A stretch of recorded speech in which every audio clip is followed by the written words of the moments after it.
చిన్న సినిమాలను ఎప్పుడూ ఆదరిస్తున్న పాత్రికేయ మిత్రులందరికీ నమస్కారం. ఈ పురస్కారం కేవలం నేను అందుకున్న పురస్కారంగా భావించట్లేదు. నచ్చింది నచ్చలేదు అన్న ఆలోచన లేకుండా ఇచ్చింది తీసుకోవాలి అన్న దర్శకుడి విజ్ఞతకి లభించిన పురస్కారం అని నేను భావిస్తున్నాను.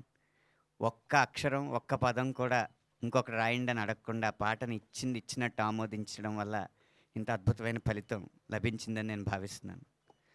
అలాగే ఒక రచయిత పాట బాగా రాసినా అది ప్రజల్లో మంచి విజయాన్ని సాధించినా కూడా బాగా రాశారండి అని చెప్తే ఎక్కడ ఆ పొగిడితే ఎక్కడ పారితోషికం పెంచేస్తాడో అన్న ఆ భయం కూడా లేకుండా మీ పాట వల్లే ఈ సినిమా విపణిలోకి వెళ్ళింది, మీ పాట వల్లే ఈ సినిమా వ్యాపారం ఇంత బాగా జరిగింది అని వచ్చి ప్రశంసించిన నిర్మాత ఎస్కేఎన్ గారి సంస్కారానికి లభించిన పురస్కారంగా ఇది భావిస్తున్నాను నేను.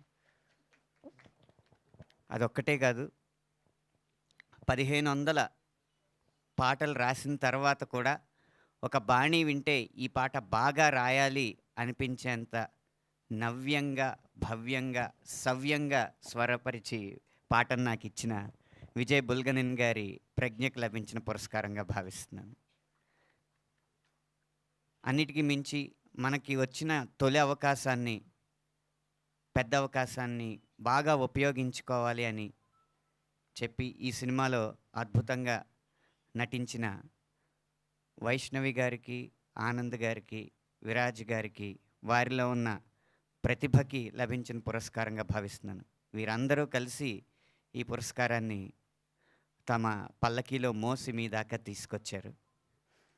ఆఖరిగా ఇది నాకు 2వ ఫిలింఫేర్. మొదటి ఫిలింఫేర్కి 2వ ఫిలింఫేర్కి 12 సంవత్సరాల నిడివి ఉంది. అంటే ఒక పుష్కర కాలం తర్వాత వచ్చిన పురస్కారం నాకు ఇది.